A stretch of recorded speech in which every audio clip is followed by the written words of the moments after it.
ఆదివాసీల హక్కుల కోసం అలుపెరగని పోరాటం చేసిన అడవి తల్లి ముద్దుబిడ్డ, చరిత్ర మరువని వీరుడు, తెలంగాణ విముక్తి కోసం నిజాం నవాబుల నిరంకుశ పాలనకు ఎదురు తిరిగిన యోధుడు, జల్ జంగల్ జమీన్ హమారా నినాదం కోసం ప్రాణాలర్పించి గోండు గుండెల్లో ఇప్పటికీ కొలువుదీరిన వీరుడు కొమురం భీముడు. ప్రతి ఏటా అక్టోబర్ 22 రాగానే గోండు గిరిజన గుండెల్లో సందడి నెలకొంటుంది. ఆదివాసీల ఆచారం ప్రకారం గొప్ప పోరాట వీరుడైన కొమురం భీం జన్మదినం వేడుకలను ఘనంగా నిర్వహిస్తారు. నిజాం నవాబులపై భీం దాదా పోరాట స్ఫూర్తి తెలంగాణకే కాదు, యావత్ ప్రపంచానికి ఆదర్శంగా నిలిచింది. కొమురం భీం జన్మదినం సందర్భంగా ఆయన గురించిన కొన్ని ఆసక్తికరమైన విషయాలను ఈ వీడియోలో చూద్దాం. ప్రపంచ చరిత్రలో ఆదివాసీల పోరాటాలకు ఎంతో ప్రాముఖ్యత ఉండేది. భూమి కోసం, భుక్తి కోసం, స్వయం పాలన కోసం ఆదివాసీలు పోరాటం చేసేవారు. పట్టణాలకు దూరంగా కొండ కోణల్లో ప్రకృతితో సహజీవనం సాగించే గిరిపుత్రులు అడవి తమ హక్కుగా భావించేవారు. అదే వారి సామాజిక న్యాయం.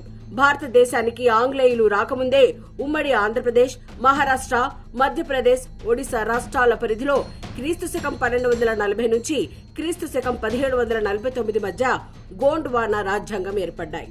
స్వాతంత్రానికి ముందు హైదరాబాద్ సంస్థాన్ బ్రిటిష్ వారికి అనుకూలంగా వ్యవహరించే నైజాంల పాలనలో ఉండేది. అప్పట్లో ప్రతిదానికి ట్యాక్స్ కట్టాలని పాలకులు హుకుం జారీ చేసేవారు. దానిని శిస్తు లేదా పట్టి అనే పేరుతో పిలిచేవారు. వారి చూపు గిరిజన గూడెంలపై, ఇక్కడ నివసించే అమాయక గిరిజన ప్రజలపై పడింది. పండించే పంటకు ట్యాక్స్, తినే తిండికి ట్యాక్స్, తాగే నీటికి, చెట్ల ఆకులకు, ఫలాలకు ట్యాక్స్, ఇలా ప్రతిదానికి ట్యాక్స్ విధించేవారు. బాహ్య ప్రపంచానికి దూరంగా ఎక్కడో మారుమూల ప్రాంతంలో, దట్టమైన అటవీ ప్రాంతంలో నివసించే ఆదివాసీ తెగలకు ఈ శిస్తులేంటో అర్థమయ్యేవి కావు. అప్పటి వరకు తమదే అనుకున్న భూమి ఇతరుల పేరు మీద పట్టాలుగా మారిపోయేవి. ఎవరో వచ్చి తమ భూములను, ఆస్తులను కబ్జా చేసేవారు. పాలకుల అండతో అధికారులు అనేక దౌర్జన్యాలకు పాల్పడేవారు. కనీసం మాన ప్రాణాలకు కూడా రక్షణ ఉండేది కాదు. కొమురం భీం తన చిన్నతనం నుంచే ఇలాంటి దౌర్జన్యాలను ఎన్నో చూస్తూ పెరిగారు. గోండ్ గిరిజనుల్లో తొలి వీరుడైన రాంజీ గోండ్ తెల్లదొరలకు వ్యతిరేకంగా 1836 నుంచి 1860 వరకు వీరోచితంగా పోరాడారు. అనంతరం రాంజీ గోండ్ వారసుడిగా కొమురం భీం ఆదివాసీలకు అండగా నిలిచారు. ఆదిమ జాతుల వారికి స్వయం పాలన దక్కాలని 1937 నుంచి 1940 వరకు నిజాం నవాబులపై రణభేరి మోగించారు. నిజాంల గుండెల్లో సింహ స్వప్నంగా మారారు.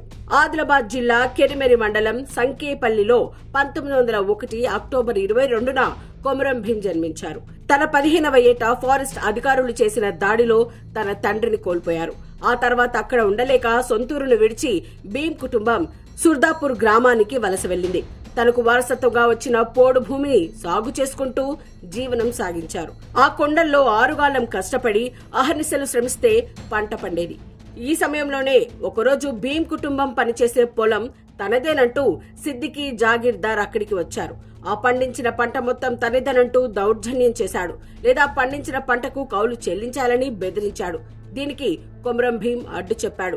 ఈ క్రమంలో ఇద్దరి మధ్య చెలరేగిన వాగ్వాదం ఘర్షణకు దారితీసింది.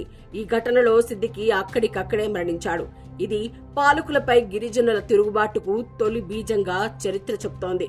సిద్దికి మరణం తర్వాత భీం అసోం రాష్ట్రంలో తలదాచుకున్నాడు. అక్కడ కూడా కార్మిక ఉద్యమాలకు సారథ్యం వహించారు. తన సహచరుడు కుమ్రం సూరు ద్వారా చదువు నేర్చుకున్నారు. రాజకీయాల పట్ల అవగాహన పెంచుకున్నారు. అస్సాం టీ ఎస్టేట్ లో పనిచేస్తున్న సమయంలో తోటి కార్మికుడి నుంచి మన్యం దొర అల్లూరి సీతారామరాజు పోరాటాల గురించి భీం తెలుసుకున్నారు. ఆయుధాలు లేకపోయినా ఆశయమే ఆయుధంగా బ్రిటిష్ వాళ్లపై అల్లూరు చేసిన తిరుగుబాటు కథలు తిరిగి కొమురం భీంలో స్ఫూర్తిని రగిలించాయి. ఇక తాను అక్కడ ఉండటం సరికాదని భావించి తన వాళ్ల కోసం తిరిగి సొంతూరుకు వెళ్లాడు.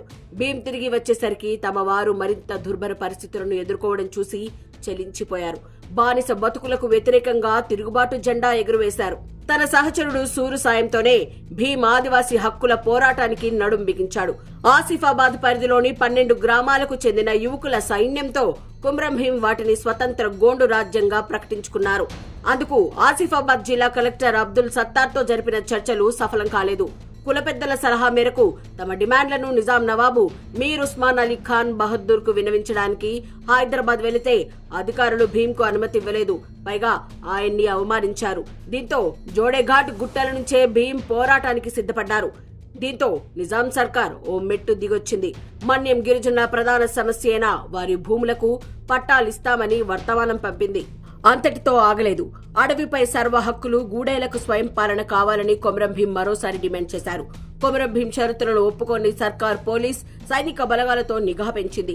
రజాకార్ల అరాచకాలను కల్లారా చూసిన భీం భార్య సోంబాయి ఓ సందర్భంలో ఎక్కడికైనా పారిపోయి తలదాచుకుందామని ప్రాధేయపడినా కొమరం భీం ఉద్యమ పంతాను వీడలేదు. ఉద్యమంలో గెలిస్తే బతుకుతాం, వచ్చే తరాలు బతుకుతాయి. ఉద్యమం నశిస్తే పోరాట స్ఫూర్తైనా మిగులుతుంది. వెన్ను చూపడం తగదు, వెను తిరిగేదే లేదు అని భీం సందేశం భావితరాలకు స్ఫూర్తిదాయకం. చివరకు కుర్దు పటేల్ రహస్య సమాచారంతో జోడేఘట్ గుట్టల్లో కొమరం భీం 1940లో వీర మరణం పొందారు. ఆ తర్వాత కొన్నాళ్లకు భారతదేశానికి స్వాతంత్ర్యం వచ్చింది. పరాయి పాలన పోయి స్వపరిపాలన వచ్చింది.